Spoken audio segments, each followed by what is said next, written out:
ಚನ್ನರಾಯಪಟ್ಟಣದ mini ವಿಧಾನಸೌಧದ ಪಕ್ಕದಲ್ಲಿ ಶಾಸಕ ಬಾಲಕೃಷ್ಣ ಅಧ್ಯಕ್ಷತೆಯಲ್ಲಿ ಕಂದಾಯ ಅದಾಲತ್ ಹಾಗೂ ಜನಸಂಪರ್ಕ ಸಭೆ ನಡೆಯಿತು. ತಹಶೀಲ್ದಾರ್ ನವೀನ್, ತಾಲೂಕು ಪಂಚಾಯಿತಿ ಇಒ ಹರೀಶ್, ನಗರ ಠಾಣೆ ಪಿಐ ರಘುಪತಿ, ಪುರಸಭೆ ಮುಖ್ಯಾಧಿಕಾರಿ ಹೇಮಂತ್, ಎಡಿಎಲ್ಆರ್ ಲಲ್ಲು ಪ್ರಸಾದ್ ಸೇರಿದಂತೆ ತಾಲೂಕು ಮಟ್ಟದ ವಿವಿಧ ಇಲಾಖೆಯ ಅಧಿಕಾರಿಗಳು ಉಪಸ್ಥಿತರಿದ್ದರು.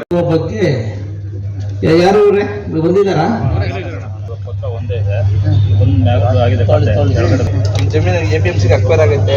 ನಮ್ಮ ತಂದೆ ಸತ್ತೋದ್ರು, ನಮ್ಮ ಅಜ್ಜಿ ಸತ್ತೋದ್ರು. ಈ ಖಾತೆ ಕೂರ್ಸಕ್ಕೆ ಡಾಕ್ಯುಮೆಂಟ್ ಇಲ್ಲ ಅಂತ ಹೇಳಿ ಇದು ಮಾಡ್ತಾ ಇದ್ದಾರೆ.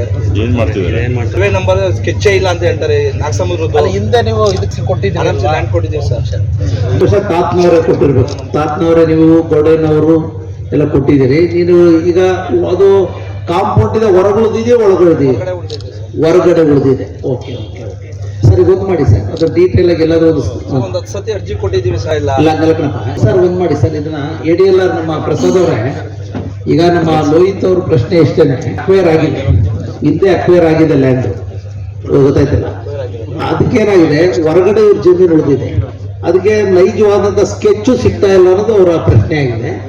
ಇದನ್ನ ನೀವು ತಹಶೀಲ್ದಾರ್ ಸರ್ ಕೂತ್ಕೊಂಡು ಅದಕ್ಕೇನಾದ್ರು ಒಂದು ಪರಿಹಾರನ ಒಂದು ಏನ್ ಮಾಡ್ಬೇಕು ಈಗ ರೆಮಿಡಿ.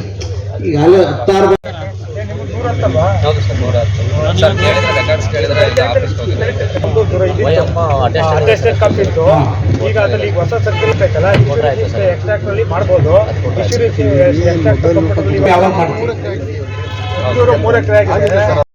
ಪೂರ್ವದಲ್ಲೇ ಬಂದಿದ್ದು. ಅದಕ್ಕೆ ಅವ್ರನ್ನ ಕರೆದು ವೇದಿಕೆ ಮೇಲೆ ಸಮಯವನ್ನು ಕೂಡ ನಿಗದಿ ಮಾಡಿ, ದಿನಾಂಕವನ್ನು ನಿಗದಿ ಮಾಡಿ, ಕಾನೂನಿನ ಅಡಿನಲ್ಲಿ ಪರಿಹಾರವನ್ನು ಕಂಡುಕೊಳ್ತಕ್ಕಂಥದ್ದಕ್ಕೆ ಇವತ್ತು ವೇದಿಕೆ ಮೂಲಕ ಇವತ್ತು ಸೂಚನೆಯನ್ನ ಇವತ್ತು ನೀಡಿದ್ದೇವೆ.